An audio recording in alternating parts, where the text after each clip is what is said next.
फेसबुकला स्टार्टेड आचार्य. धन्वन्तरि समारंभां जीवकाचार्य मध्यमाम् अस्मदाचार्य पर्यन्तां वन्दे गुरु परम्पराम्। पिछली बार हमने बालकों के ब्रह्मचर्य के ऊपर बताया था। उस समय एक शक्ति शरीर में आती है, हार्मोनल चेंजेस आते हैं, स्त्रियों में और पुरुषों में, दोनों में आते हैं वो। और वो समय यदि ठीक से हमने प्रयत्न नहीं किया, बालकों को यदि दिशा में नहीं मोड़ा, तो उस समय काम के आवेग से उसका ध्यान भटक सकता है और फिर उसकी पूरी की पूरी करियर कहे या तो फिर जो सही मायने में जो पढ़ाई है वो नहीं कर सकता है।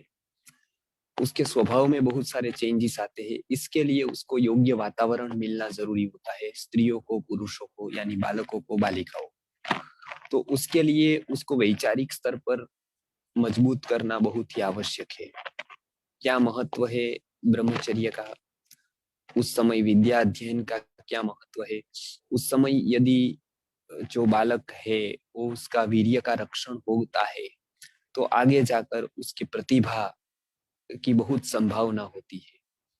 और यदि कोई भी कारणसर ऐसे कोई गलत रास्ते पर चला जाता है तो उसके बाद में उसका चित्त चंचल हो जाता है और बाद में वो जीवन में कुछ कर नहीं पाता है, या तो फिर अध्ययन का जो समय है वो गवा देता है।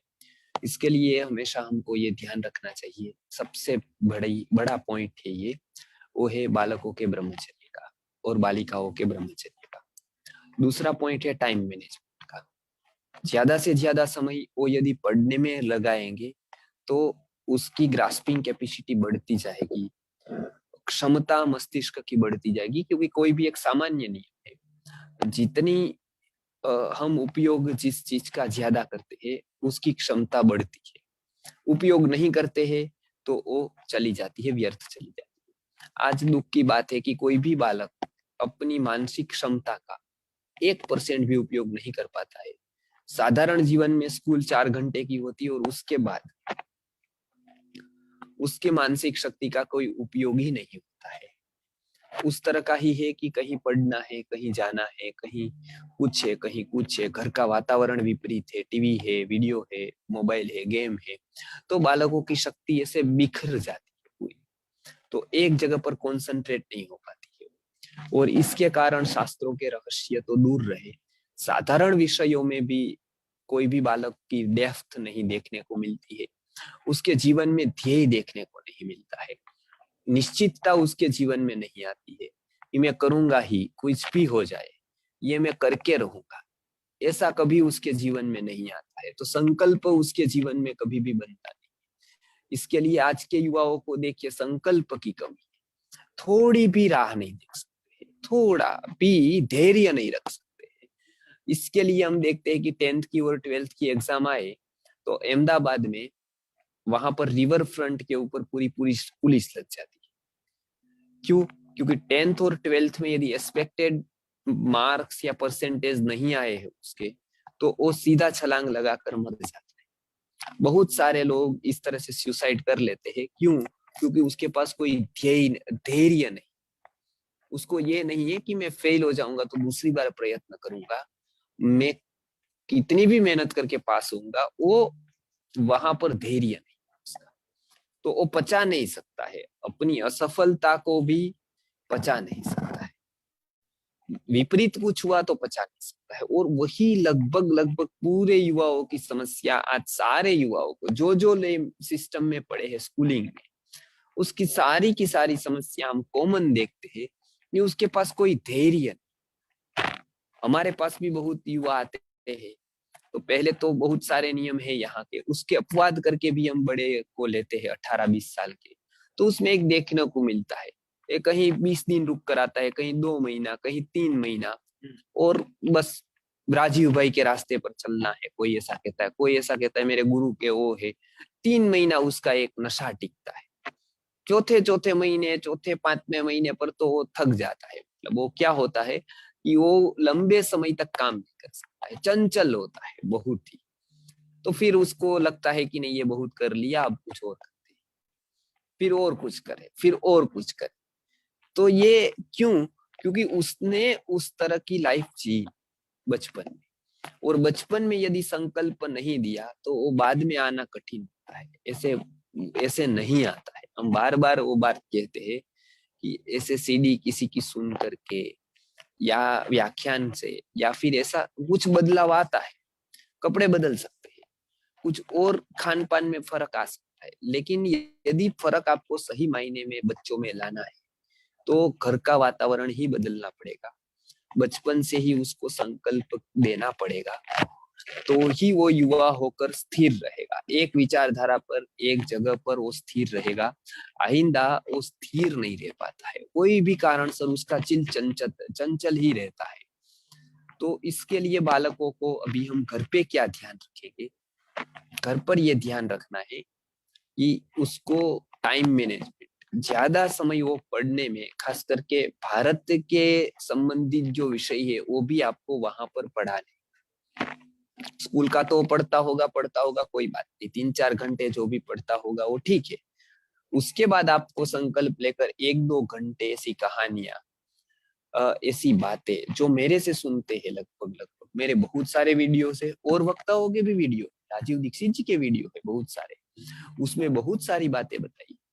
और बहुत सारे वक्ता है जो बहुत अच्छी बातें बताते। तो वो सबके वीडियोस में जो जो आपको लगे अच्छा, उसको लेकर आपको ही घर पर आधे घंटे बच्चों को कुछ बातें भारतीय संस्कृति की बताना शुरू कर।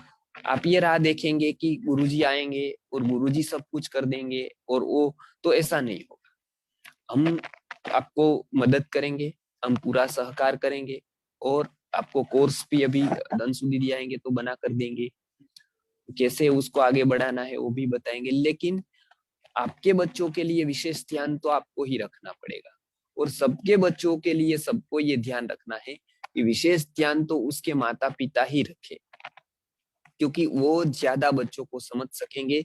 बच्चों की कुछ समस्याएं आएगी तो वो ज्यादातर वो सहजता से हमको ज्ञात भी कर पाएंगे, और उसको मतलब इसको ये करने में मदद भी करेंगे। तो ये आप खास याद रखें कि बच्चों को बहुत ही अच्छा वातावरण देना हमारा प्राथमिक कर्तव्य है। उसको छोड़कर दूसरे नंबर पर उसकी आजीविका है, प्रथम नंबर पर संस्कार है। हम लोग अंतिम नंबर पर संस्कार को रखते हैं, पहले स्कूल पर रखते हैं, परीक्षाएं पर रखते हैं, कहीं और सामाजिक काम पर रखते हैं, धंधे पर रखते हैं, अंत में जाकर ऐसा कहते हैं कि अब ये भी कोच कर ले। तो ऐसा नहीं, 100% ये यदि शिक्षा दी तो उसकी आंतरिक शक्ति खिलेगी, और आंतरिक शक्ति एक बार यदि विकसित हो गई, सही मानिए उसके लिए कोई बिजनेस कहीं पर भी कठिन नहीं रहेगा। वो क्या कर सकता है वो आप सोच भी नहीं सकते, वो ऐसा कर देगा। लेकिन आपको उसके सामर्थ्य पर, क्षमता पर एक विश्वास होना चाहिए, और वो विश्वास उसको दिलाना चाहिए, आत्मविश्वास उसको दिलाना चाहिए। इसके लिए अच्छी बातें अभी हम थोड़े दिन में प्रयत्न करेंगे कि कुछ ऐसी एक वीडियोस हम अपलोड करें रोज, एक ऋषियों ने क्या क्या काम किया है।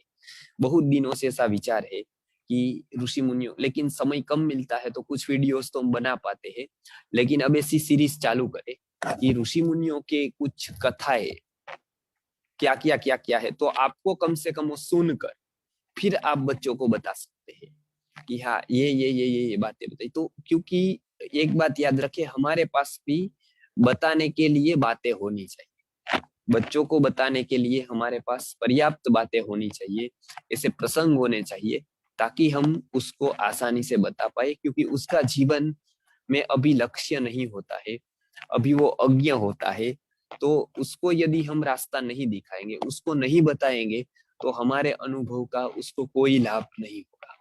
इसके लिए अवश्य ही बच्चे को कम से कम आधा घंटे या 1 घंटे अपने जीवन में अपना निकाल कर उसको दीजिए। तो और सीखने के लिए फिर कुछ कहीं से भी आप कुछ कर सकते हैं, ले सकते हैं।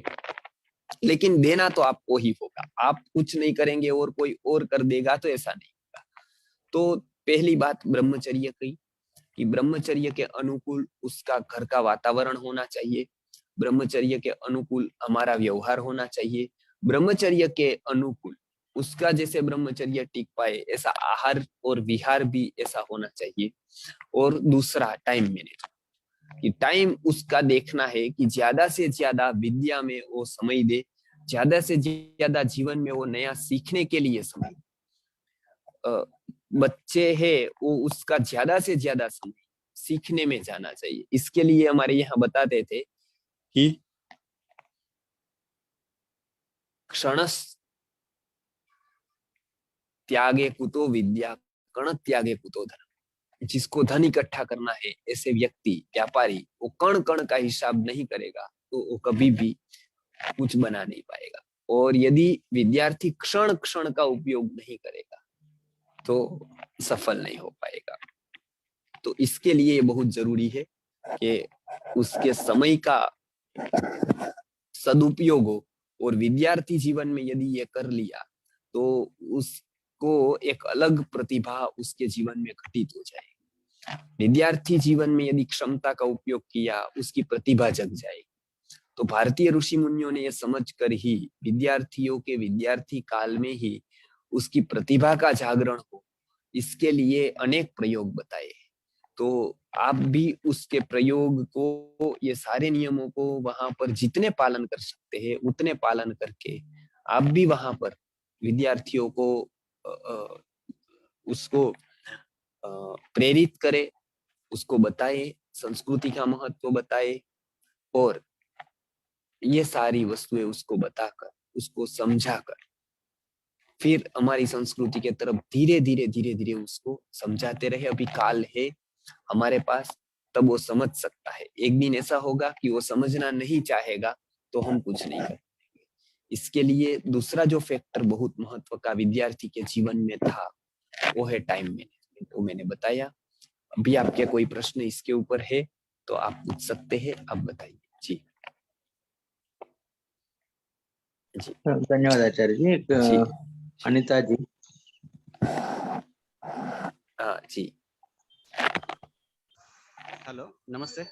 नमस्ते भैया। हाँ, जी नमस्ते आचार्य जी। जी अगर किसी को वहाँ का गुरुकुल देखने के लिए आना है, हमारे इधर के 2-3 लोग हमें पूछ रहे थे, जाना है उधर, तो कब आ सकते हैं या क्या शेड्यूल रहेगा?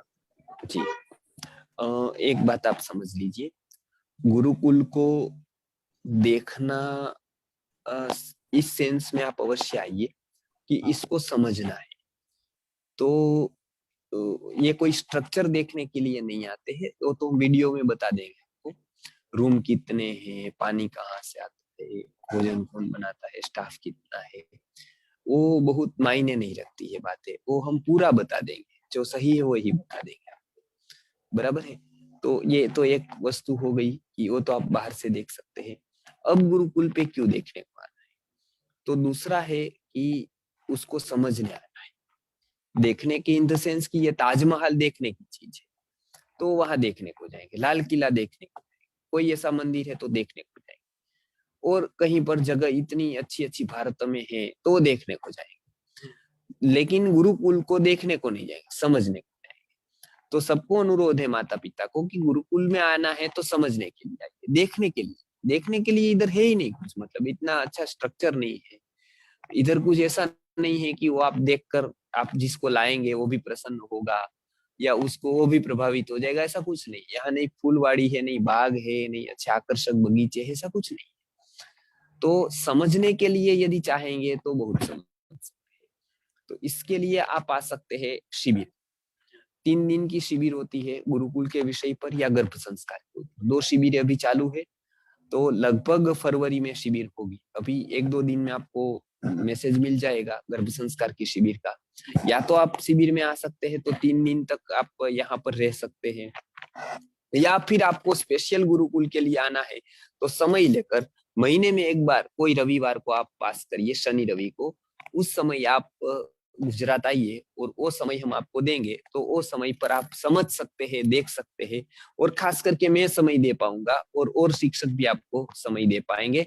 तो लगभग फरवरी में शिविर है, वो शिविर में आप आइए। जैसे गर्भ संस्कार की है, लेकिन गुरुकुल के लिए आपको कुछ आना है तो उस समय आ सकते हैं रविवार को। और यदि ऐसा है कि आपको और किसी रविवार को आना है, तो रविवार को के लिए हम लोग जो चौथा रविवार या पांचवा यहाँ रखते हैं, वो समय पर आप यहाँ पर आ सकते हैं। तो वो हम बता देंगे, लगभग फरवरी के अंतिम रविवार को यहाँ होगा, तो ये आपको सूचित कर देंगे ताकि बाहर वाले लोग भी यहाँ पर आ सकते हैं। और कोई भी प्रश्न है पूछ सकते हैं, कोई भी मन में प्रश्न है आप पूछ सकते हैं, लेकिन ये इस तरह से आइए, 1-2 घंटे के लिए नहीं, वो समय तक आप उसमें इतना समझ में भी नहीं आएगा और बात भी नहीं कर पाएंगे। जी ठीक है, आगे। जी हेलो।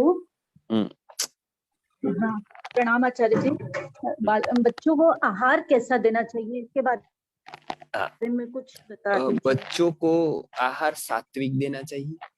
अर्थात क्या नहीं देना चाहिए, तो नमकीन वाला, अति तीखा, प्याज और लहसुन बालकों के लिए नहीं देना चाहिए। और टिंडी आती है एक, जो सब्जी का ही एक भाग है, सब्जी ही जैसी है टिंडी, वो टिंडी नहीं देनी चाहिए।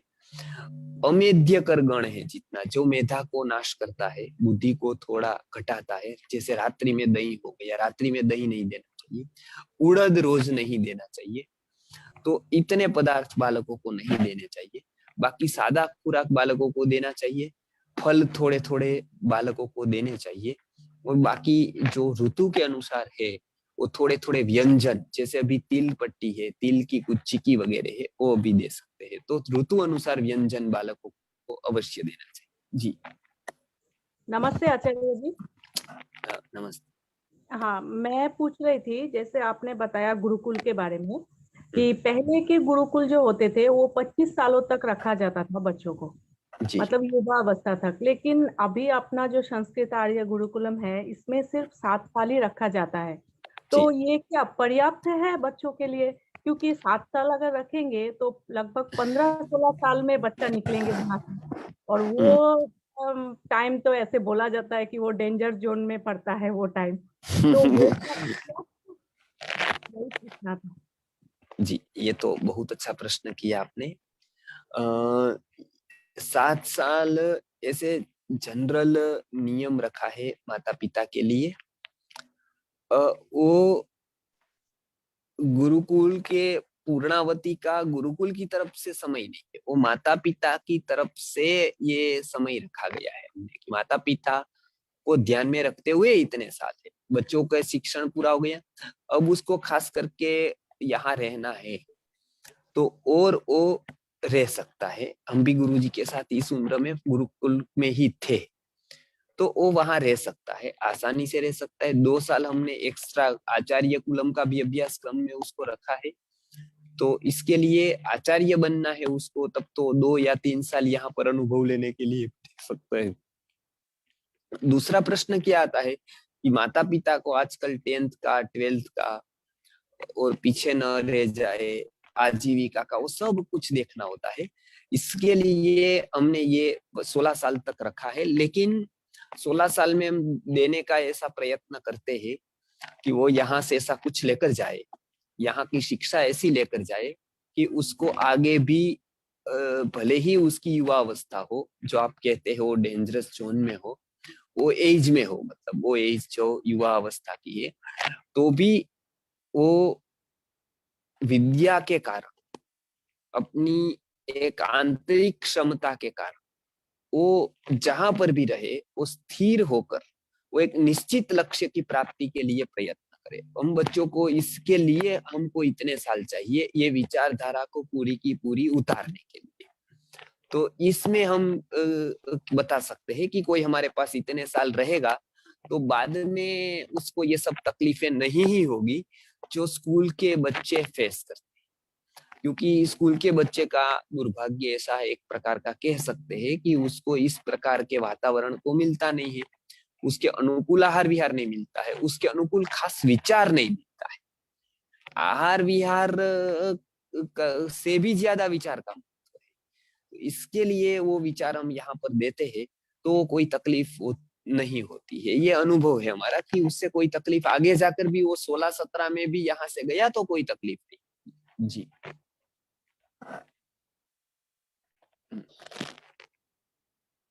जी नमस्ते आचार्य जी। नमस्ते। पटना बिहार से बोल रहे हैं।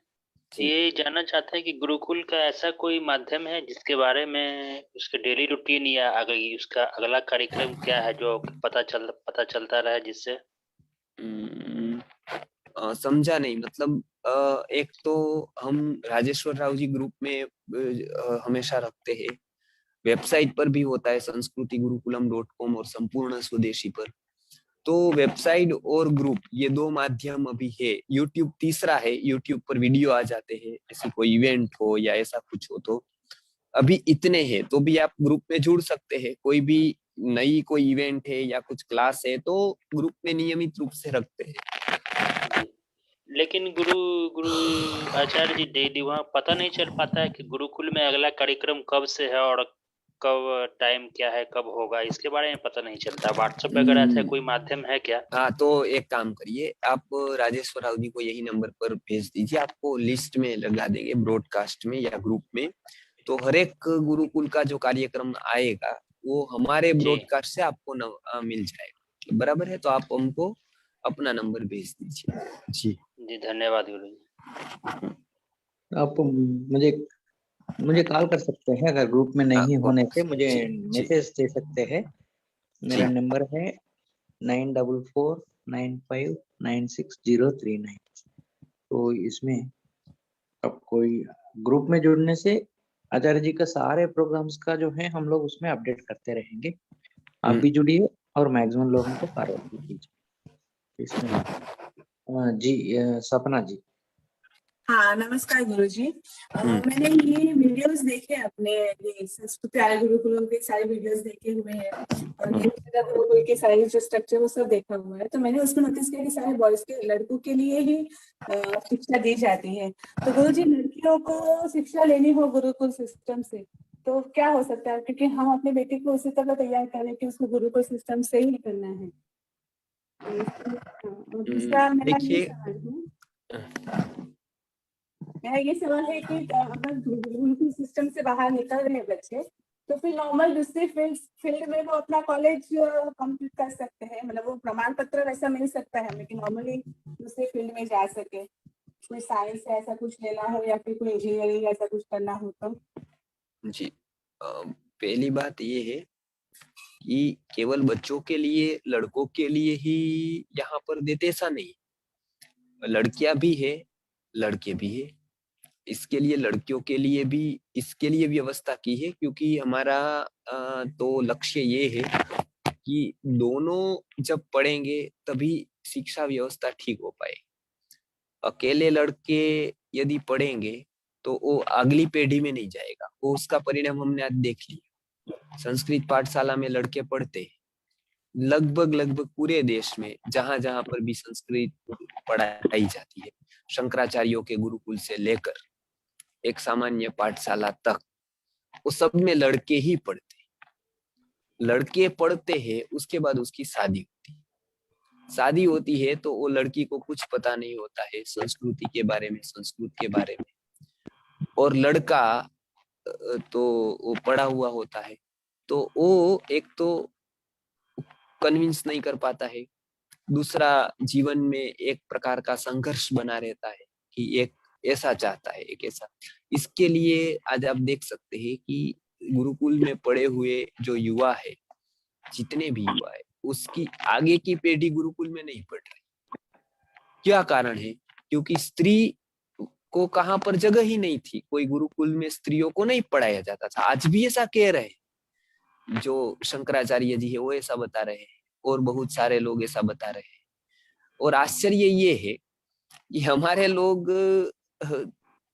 कार्यक्रम तो उनका करवाते, लेकिन जब बात आती है लड़कियों को या लड़कों को डालने की तो हमारे पास आते। कार्यक्रम हमारा करवाने में रुचि नहीं लेते, वो ऐसे बड़े बड़े महात्माओं के प्रवचन करवाते हैं, वहां पर जाते हैं, उनकी व्यवस्था करते हैं, वो सब करते हैं। लड़कियों को पढ़ाना है, लड़कों को पढ़ाना है तो हम यहाँ पर समझते, वो समझना चाहिए कि गुरुजी ने इसकी बहुत चिंता की कि लड़कियों की शिक्षा होनी ही चाहिए, उसमें कोई भेदभाव नहीं। तो हम ये देते हैं संस्कृति आर्य गुरुकुलम से देते हैं। एक बात ये भी व्यवस्था की है कि यदि 7 साल आप यहाँ पर हमारे यहाँ रखते हैं स्थिर रहकर हमारे नियम के अनुसार रखते हैं, तो उसको NIOS एक बोर्ड है, नेशनल ओपन स्कूलिंग का, वहां पर से हम परीक्षा दिलवाते हैं। उसके बाद वो कंटिन्यू कर सकते हैं अपनी जो जनरल में जो जाना है उसको। हम नहीं चाहेंगे कि वो जनरल में जाए, तो भी उसको जाना है तो वो एक स्कोप रहता है, वो बंद नहीं करेंगे। वो स्वेच्छा से यदि गुरुकुल में ही आगे बढ़ना चाहे तो हम उसको प्रयत्न करते हैं कि यहाँ कम से कम पढ़ा हुआ व्यक्ति गुरुकुल की क्षेत्र में ही काम करे, क्योंकि शक्ति हमने उसके लिए लगाई। और वो यदि मानो कि स्कूल में पढ़ लिया और स्कूल में टीचर हो गया, तो गुरुकुल की शक्ति हमने 7 साल लगाई, वो तो गुरुकुल में पढ़े बिना भी टीचर हो सकता था। गुरुकुल में पढ़कर भी वो टीचर हुआ तो एक्स्ट्रा क्या हुआ उसका। मानो मैं भी टीचर होता यदि मानो कोई शिक्षक, तो मेरा लाभ क्या होता? गुरुकुल में मैंने पढ़ा, उसका सही लाभ क्या है? जब मैं ये सिस्टम को प्रमोट करता हूँ, जब मैं मेरे गुरुकुल के बच्चे को डालता हूँ, तो आप भौतिक ही बच्चे का मत सोचिए, आप गुरुकुल को मिशन की तरह सोचिए। हमारा दायित्व बनता है कि यदि हम गुरुकुल में पढ़ाते हैं तो हमारी वो भी तैयारी होनी चाहिए कि आगे जाकर ये बच्चा गुरुकुल के लिए काम करेगा। हम ये नहीं कह रहे कि संस्कृति गुरुकुल के लिए वो काम करे या फंड मांगे और ये हमारे लिए इकट्ठा करे पैसा, ये हम नहीं कहते। हम ये कहते कि वो अपना एक गुरुकुल करे, वहां पर हमारा कोई हस्तक्षेप नहीं है, हमारी उससे कोई अपेक्षा भी नहीं। लेकिन एक गुरुकुल सिस्टम को प्रमोट करने के लिए गुरुकुल में पढ़ा हुआ व्यक्ति नहीं करेगा तो कौन करेगा? और तो सब कर ही रहे हैं, और तो सब साइंस में आर्ट्स में सब कुछ जा ही रहे हैं, उसमें आपको क्यों भेजना है? और अभी से आप ऐसा क्यों सोच रहे हो कि उसके बाद आप गुरुकुल के पढ़ने के बाद भी वो आर्ट्स कॉमर्स साइंस में जाएगा? तो फिर गुरुकुल का लाभ क्या है? बस इतना ही कि उसको ज्यादा अच्छी तरह से आए तो ज्यादा स्कूल सिस्टम को मजबूत कर पाए, वहां कॉलेज में जाकर वही सिस्टम को ज्यादा स्ट्रोंग करे जिसके हम सामने खड़े हैं। तो ये तो मुझे आपकी बात नहीं समझ में आई। अवश्य ही ऐसा संकल्प करना चाहिए सबको कि अपने बच्चों को गुरुकुल में ही पढ़ाएंगे और आगे जाकर गुरुकुल के ही आचार्य के रूप में हम उसको प्रस्थापित करेंगे, और हमको उसके जगह पर और कोई कॉलेज में एडमिशन मिलेगा नहीं मिलेगा उसकी चिंता नहीं करनी। और आप ये बात याद रखें कि उसकी आजीविका की कोई प्रॉब्लम नहीं होगा। आप इतना छोटा नहीं सोचेंगे कि भाई बच्चा फिर क्या करेगा, नौकरी नहीं मिलेगी तो क्या होगा, वो सक्षम होगा। और विद्या की कीमत हमेशा समाज में रहती ही है।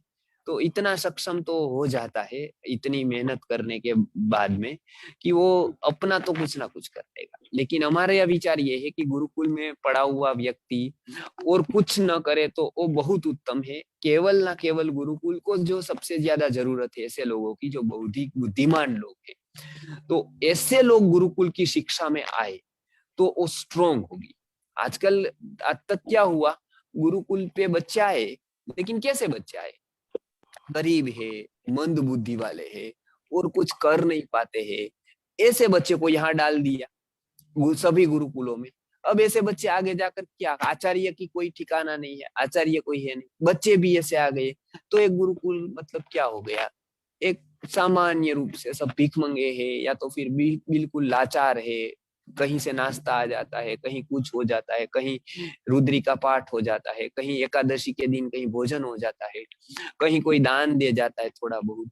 इस तरह की गुरुकुल भारत में चले पिछली शताब्दी।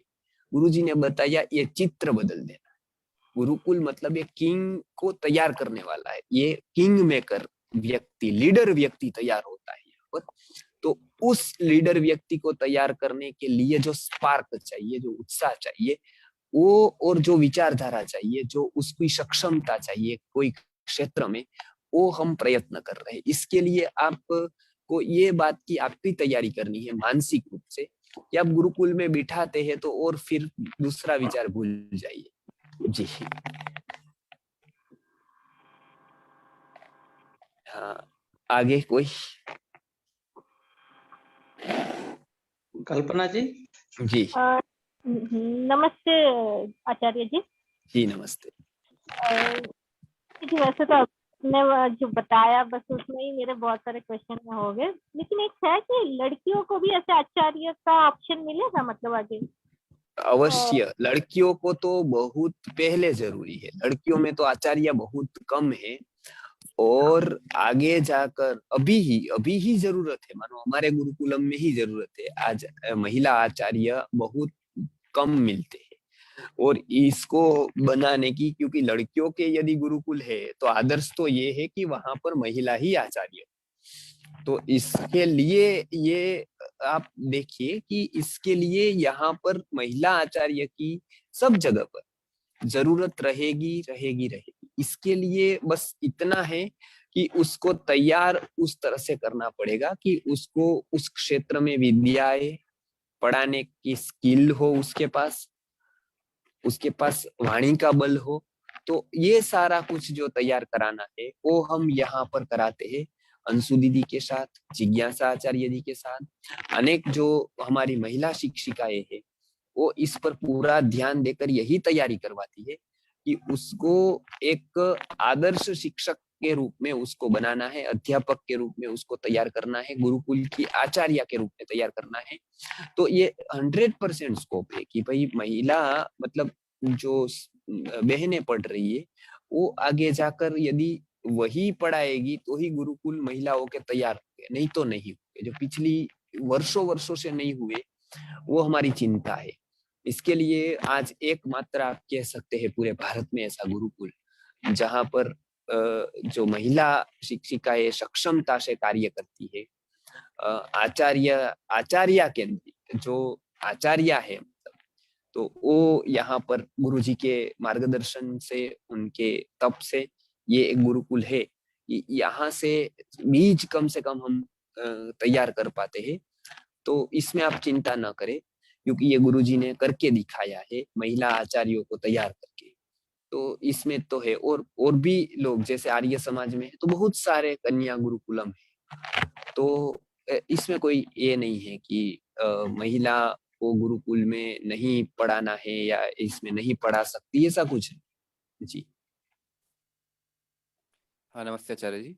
जी हाँ आचार्य जी, कुछ समय पहले अंतर्राष्ट्रीय गुरुकुल सम्मेलन हुआ था उज्जैन में। तो मेरा प्रश्न ये था आचार्य जी, जैसे यदि किसी कारण से हम गुरुकुल में ही पढ़ाना चाहते हैं और आपके गुरुकुल में प्रवेश किसी बच्चे का नहीं हो पाता, तो हमें कैसे पता चल सकता है कि और भी गुरुकुल अच्छे अच्छे कहाँ काम कर रहे हैं, कैसे कर रहे हैं? गुरुकुल वृंदावन में भी बहुत हैं, आर्य समाज के भी गुरुकुल हैं, लेकिन सबका मतलब कुछ सही चल रहे हैं, कुछ खराब चल रहे हैं। और जैसे आपके अलावा जैसे गुजरात में ही हेमचंद्र गुरुकुल काफी अच्छा लगा हमें और गोतीर्थ विद्यापीठ, लेकिन यदि हम चाहें कि हमारे आसपास कुछ मिल जाए तो ऐसे कोई डायरेक्टरी टाइप की है गुरुकुल की, मतलब कि पता चल सके कहाँ कहाँ क्या क्या काम हो रहा है? अब देखिए इसमें ऐसा है कि भारतीय शिक्षण मंडल ने काम चालू किया था, हो सकता है उन्होंने बनाई भी हो, लेकिन मैं आपको ये रिकमेंड करूंगा कि आप खुद जाकर उसको देखकर समझकर उसके बाद डालें। तो ये तो आपको ही करना पड़ेगा पहली बात कि वो आप वहां पर जाए। और जाने के लिए जो एड्रेस है वो जितना हम जानते हैं गुजरात के गुरुकुल है, आपकी तरफ आर्य समाज के है, और भी गुरुकुल हो सकते हैं। तो उसके लिए मुझे पता नहीं है कि कितने हैं, लेकिन भारतीय शिक्षण मंडल या ऐसी कोई संस्था ऐसा कोई डायरेक्टरी बनाती है तो ठीक है, नहीं तो हम भी भविष्य में ऐसा प्रयत्न करेंगे कि लोगों को आसानी हो जाए, वहां कांटेक्ट करेंगे वहां पर। लेकिन मैं तो ये कहूंगा कि जहां पर भी आप डालें तो वहां पर पहले समझ ले, उसकी विचारधारा समझ ले, आपका लक्ष्य भी वो लोग समझ ले कि आपको क्यों डालना है,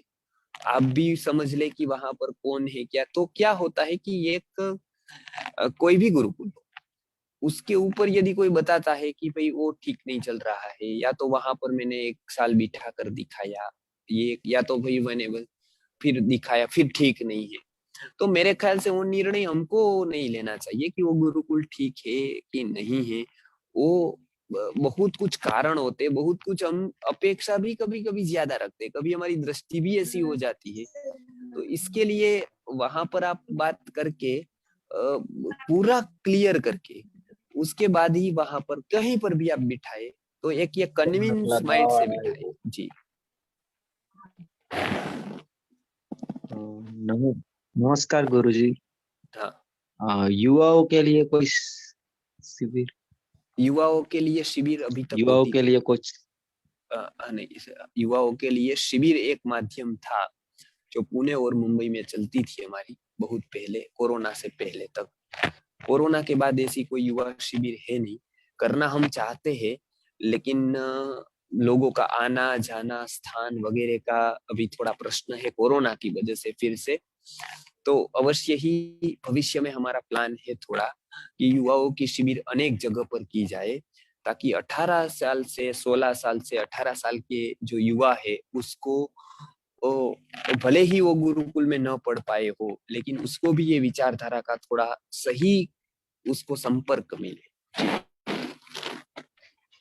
जी गुरु जी, मेरा सवाल भी कुछ ऐसा ही था कि मतलब जो बच्चे अभी 20-22 साल के 25 साल के हो गए, वो इंजीनियर हुए, डॉक्टर हुए, आयुर्वेद डॉक्टर भी हुए, लेकिन उनको क्या होता है कि जॉब में प्रॉब्लम होती है, मतलब ठीक से वो उनका करियर ट्रैक पे नहीं होता है। तो उनके लिए अब कुछ ऐसा करियर काउंसलिंग रिलेटेड या उनके करियर में कुछ काम लगे ऐसा कुछ प्रोग्राम या ऐसा कुछ हो सकता है? देखिए, इसके लिए हमने एक कोर्स डिजाइन किया था कि महाभारत के आधार पर स्किल डेवलपमेंट कैसे हो, गीता के आधार पर कैसे हो। आपको पता है पिछले हफ्ते ही हमने गीता जयंती की उत्सव स्पर्धा की, उसमें गीता के बारे में जिन्होंने लिखा, जिन्होंने सोचा, जिन्होंने हमको भेजा, उनको इनाम, ये सब राजकोट में प्रोग्राम भी हुआ। वो क्यों किया? क्योंकि युवाओं को हम पहचान सके कि कौन इसमें प्रतिभावान, और वो लोगों को जोड़कर उसको भी हम कुछ मार्गदर्शन दे पाए, या उसको कहीं ना कहीं हम शिक्षा से जोड़ पाए।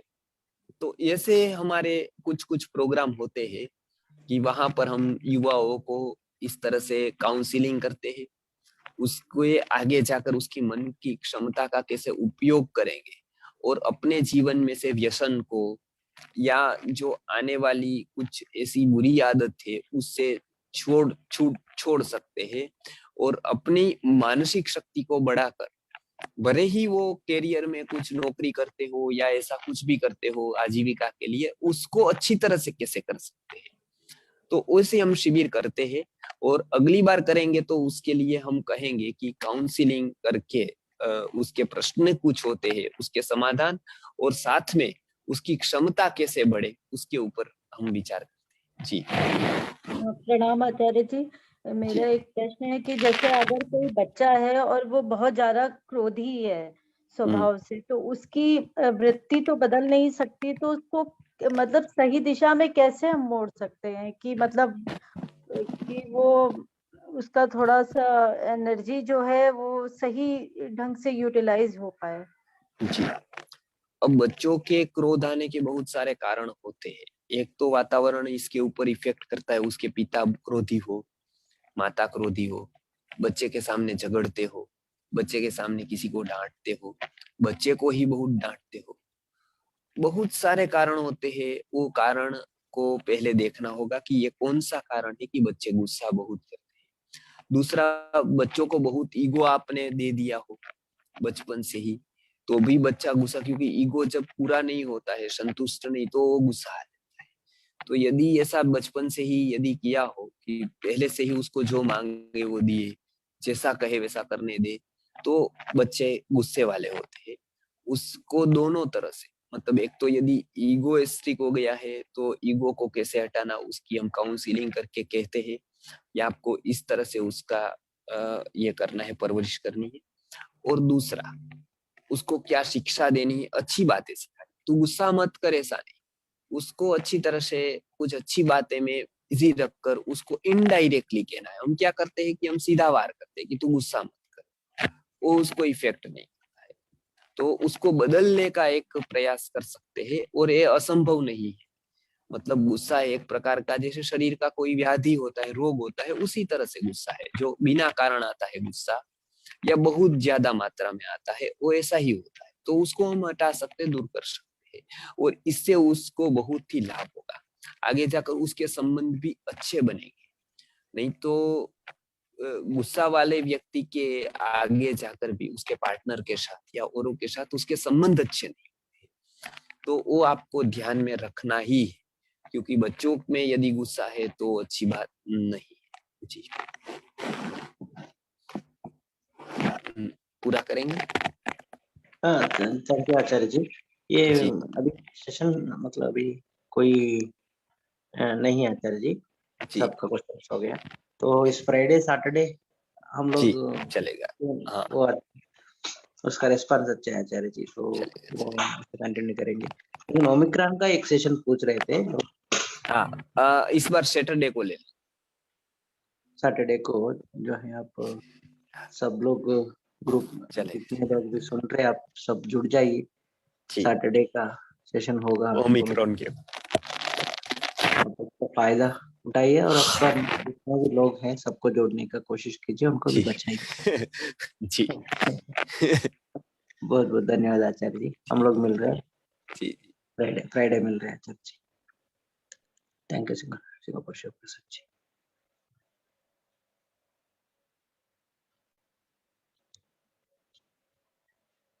शिव प्रसाद जी क्लोज नहीं किए।